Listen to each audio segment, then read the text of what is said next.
Dear friends, welcome to my career my future, the team of expert counsellors. बहुत time से इंतजार था कि जो स्टूडेंट्स ने नीट का फॉर्म भरा था उसमें कुछ करेक्शन के लिए कोई विंडो या करेक्शन के लिए कुछ ऑप्शंस आएंगी और कब आएंगी इसके बारे में बहुत देर से स्टूडेंट्स को इंतजार था। तो 24 मई 2022 एनटीए ने एक नोटिफिकेशन जारी किया करेक्शन के बारे में, करेक्शन विंडो ओपन किया। 24 मई से ये विंडो ओपन हुआ और 27 मई 2022 रात के 9 बजे तक ये विंडो आपके पास ओपन रहेगा। इंपॉर्टेंट पॉइंट क्या है कि आप कहां पर करेक्शन कर सकते हैं। देखिए बहुत क्लियर है, नया फॉर्म आप पूरे फॉर्म को एकदम नया नहीं कर सकते क्योंकि ये करेक्शन फॉर्म है, करेक्शन विंडो है। तो जहां जहां पर गलतियां हैं उनको आप ठीक कर सकते हैं, वो भी कंडीशनल है। कौन कौन सी कंडीशन, कौन कौन सी गलतियों को आप ठीक कर सकते हैं और कौन सी गलतियों को आप ठीक नहीं कर सकते, उसके बारे में एनेक्सर 1 में बताया गया है। हालांकि एनेक्सर 1 सेल्फ एक्सप्लेनेटरी है, लेकिन जैसे बुक्स होती हैं या कोई भी चीज़ कई बार पढ़ने के बाद भी समझ नहीं आती तो एक टीचर की हेल्प से हम समझने की कोशिश करते हैं। तो इसी तरह मैं आपको एज ए काउंसलर उस सारे पॉइंट्स के मतलब आपको समझा दूंगा ताकि और एक बार क्लैरिटी आपको आ जाएगी। नंबर 1, पहले पॉइंट में बहुत क्लियरली लिखा है कि candidates are allowed to change all the fields including images uploaded except, लेकिन क्या नहीं कर सकते, mobile number, email address, permanent address, correspondence address and nationality. इनके अलावा बाकी जो चेंजेस आप कर सकते हैं इमेजेस को लेकर, आप अपलोड वगैरह जो किया उसमें आप चेंजेस कर सकते हैं। फिर इसको 2 पार्ट्स में डिवाइड किया गया है, एक आधार वेरीफाइड कैंडिडेट्स और दूसरा जिनका आधार वेरीफाइड नहीं हुआ वो कैंडिडेट्स। जो आधार वेरीफाइड कैंडिडेट्स हैं वो क्या क्या चेंजेस कर सकते हैं। Number 1, all 3 fields verified, that is candidate का नाम, डेट ऑफ बर्थ और जेंडर। इन तीनों के फील्ड के अंदर कोई भी करेक्शन अलाउड नहीं है जिन स्टूडेंट्स का आधार वेरीफाई हो चुका है। उसके बाद अगला जहां पर वेरीफाई के बाद जो किन किन चीजों में चेंज किया जा सकता है, फादर नेम, मदर नेम में चेंज किया जा सकता है, लेकिन कंडीशनल है।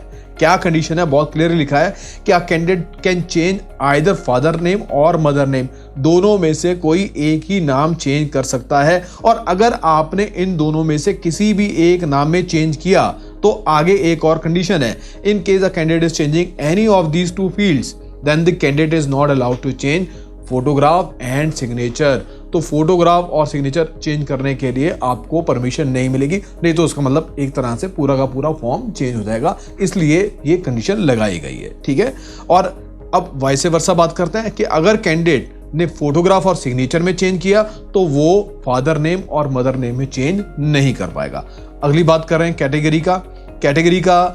अगर कैटेगरी में अगर आप चेंज कर रहे हैं, या तो आप कैटेगरी में चेंज कर सकते हैं या आप री अपलोड कर सकते हैं कैटेगरी का सर्टिफिकेट, लेकिन दोनों नहीं कर सकते। सिमिलरली सेम चीज एप्लीकेबल है सब कैटेगरी के अंदर भी। सब कैटेगरी के अंदर या तो सब कैटेगरी आप चेंज कर सकते हैं या उसका री अपलोड कर सकते हैं सब कैटेगरी का सर्टिफिकेट, लेकिन दोनों चीजें पॉसिबल नहीं है। अब बात कर रहे हैं उन स्टूडेंट्स की जिनका आधार वेरीफाइड नहीं है। For Aadhaar not verified candidates, candidate का नाम, फादर्स नेम और मदर नेम, इनके बारे में बोला गया है कि कैंडिडेट कैन चेंज आइदर, तीनों में से या तो फादर नेम, मदर नेम या कैंडिडेट का नाम, इनमें से ही कोई एक में चेंज कर सकता है, एनीवन, राइट, ओनली। और यहां पर भी एक कंडीशन लगा दी गई है कि in case the candidate is changing any of these 3 fields, अगर आपने इन तीनों में से किसी भी फील्ड में चेंज किया तो क्या होगा, तो फिर वैसे ही होगा कि आप ना तो फोटोग्राफ और सिग्नेचर इनको आप चेंज नहीं कर पाएंगे। एंड देन वाइस वर्सा, अगर कैंडिडेट को फोटोग्राफ और सिग्नेचर में चेंज कर रहा है तो इन तीनों में से ना कैंडिडेट का नाम, ना फादर नेम, ना मदर नेम, इनमें से आप कोई भी चेंज नहीं कर पाएंगे। बाकी कैटेगरी और सब कैटेगरी को लेकर सेम वही रूल है जो आधार वेरीफाइड कैंडिडेट्स के लिए भी था, right. So date of birth और जेंडर इसमें आप चेंज कर सकते हैं, इसमें चेंज की पॉसिबिलिटी है। अरे देखिए, मैंने अब क्लियरली आपको सारी बता दी बात कि क्या क्या चेंजेस कंडीशंस हैं, सारा उम्मीद है क्लियर हो गया। लेकिन उसके बाद भी अगर कोई चीज़ आपको नहीं क्लियर, आप हमें कांटेक्ट कर सकते हैं, will help you out. Secondly, जो स्टूडेंट्स काउंसलिंग सर्विस ज्वाइन करना चाहते हैं उनके लिए डिस्क्रिप्शन बॉक्स में हमारा काउंसलिंग का फॉर्म भी है, उस पर आप लिंक पर आप क्लिक करके अपनी इन्फॉर्मेशन हमें शेयर कर सकते हैं और फिर हमारी टीम आपको कांटेक्ट करेगी काउंसलिंग सर्विसेज के लिए।